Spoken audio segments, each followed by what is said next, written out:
What's up guys, Jeff here with another video, and today we're going to be doing Instapot ribs. I'm not gonna lie, I kind of found this recipe on YouTube. I can't remember who it was, but got to give them credit because they came up with it, and now that's pretty much the only recipe I use. And you can achieve the best ribs ever in a really short period of time. And of course, we're going to be doing it in the Instapot. So I only got one hand, and I don't know where my stand is right now, so I'm going to have to take breaks in between each thing.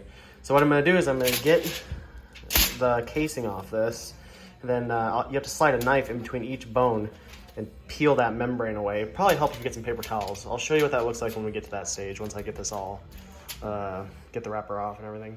Okay, so I got the case off here, and again, I only have one hand because I got to hold the camera, but basically I'm going to show you how to do it, and I'll do the best I can here with one hand. But just start near the end somewhere and just get this guy in here, this kind of like this. There we go. Sorry, the camera is really hard to handle. You just got to kind of work it and go down kind of each one until it lets loose somewhere. Sorry guys, I know this is horrible. But basically you'll get it up kind of like this, and grab some paper towel, because you're not going to be able to grab it. Then you just peel it down the back. So I'll show you what it looks like once that's done, but you kind of got an idea of how I do it. You'll use the bones, get your knife under there. This one's kind of difficult. And just loosen that up a bit. But again, really hard to do with just one hand. So I'm going to get this membrane thing off, then I'll show you what we do next. So here's just a little action shot of me pulling it off. The whole rib will slide if I do it, but just wanted to show you kind of what it looks like here.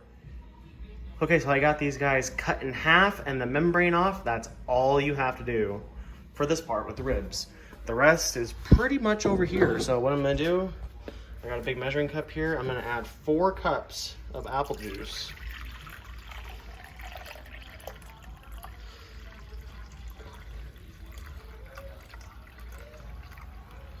Okay, 4 cups. Let's get this going in here.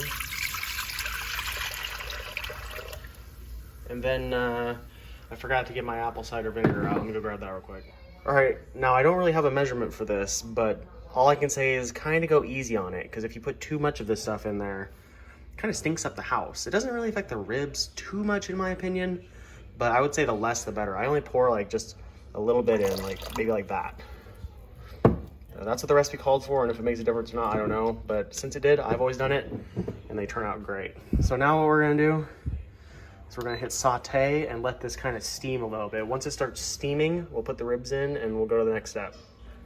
All right, I think you can see that on camera a little bit. We're just starting to steam a little bit. So then all we gotta do is literally just come over, grab your ribs, and just put them in there. And then we'll get this sealed up. And I'll show you how we're gonna pressure cook these. So it really helps to cut them in half like this too. So try and get them as submerged the best you can. It doesn't have to be perfect. Then gotta find my paper towel here. And just come over, grab your lid. I really need to go find my stand. Makes it a lot easier. Make sure my seal's on all the way. Then just come over. Put it in the sealing position. Gotta come over, hit cancel, meat and stew, and bump it up to about, I'm gonna go 32 minutes. And then you just sit here and you wait for that to count all the way down. Pressure's on the more setting. Then this is it. Let this come up to pressure, and then we wait. Then afterwards, I'm gonna get my oven going now just so it's ready. Get your oven about 400 degrees. Because once these come out of here, I'm gonna do a 5-minute count on the back end. I'll show you when we get to that part. But then we'll pull them out, barbecue sauce them up, put them in the oven, and that's it. Just wait till they're done for after you put them in there and they're to your liking. But we're gonna do it all together and I'll show you how it turns out. So we'll be back in 32-ish minutes.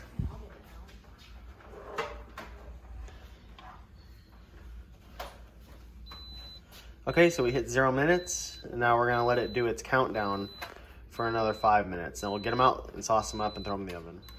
All right, so we just hit the 5-minute mark. I got my tray ready. So then you're just gonna come over here and release any pressure that's left. And then I gotta give a little bit of my disclaimer here. When they come out, they really don't look fantastic. So, but they are fall off the bone every time I've done this. So, and there's actually more pressure in there right now than I thought there would be. Sometimes lifting up like this makes it go a little bit faster. So I don't want to make you guys have to sit here and watch this, but just wait for the pressure to finish releasing, and then I'm going to transfer them from here to here. Also guys, I decided to try this rib rack barbecue sauce. Usually I use Baby Ray's, but we want to try something different. So this is what I'm going to be using. You can use any kind of barbecue sauce you want though. All you need is your barbecue sauce and just a little brush to brush it on, or a spoon even, anything. Alright guys, so remember what I said.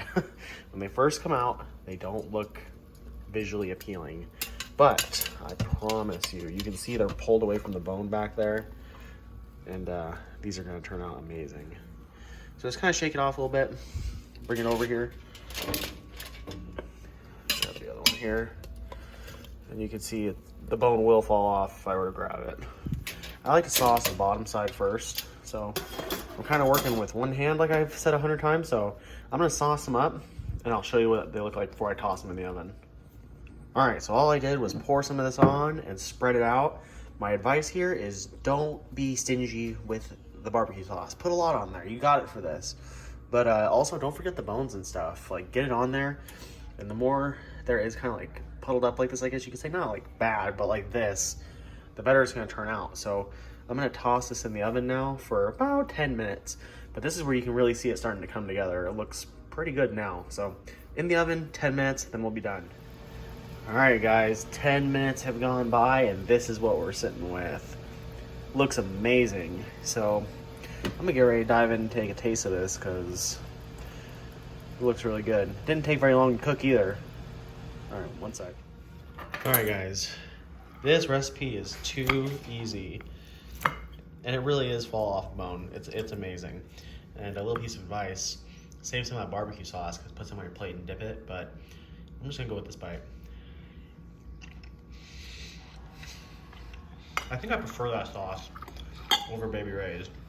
Hoping to show you guys that the bone comes straight off. You can see, God, that's good. Comes right off. And probably less than an hour of cook time. Guys, give this recipe a try. I gotta take a bite. So good. Give this recipe a shot.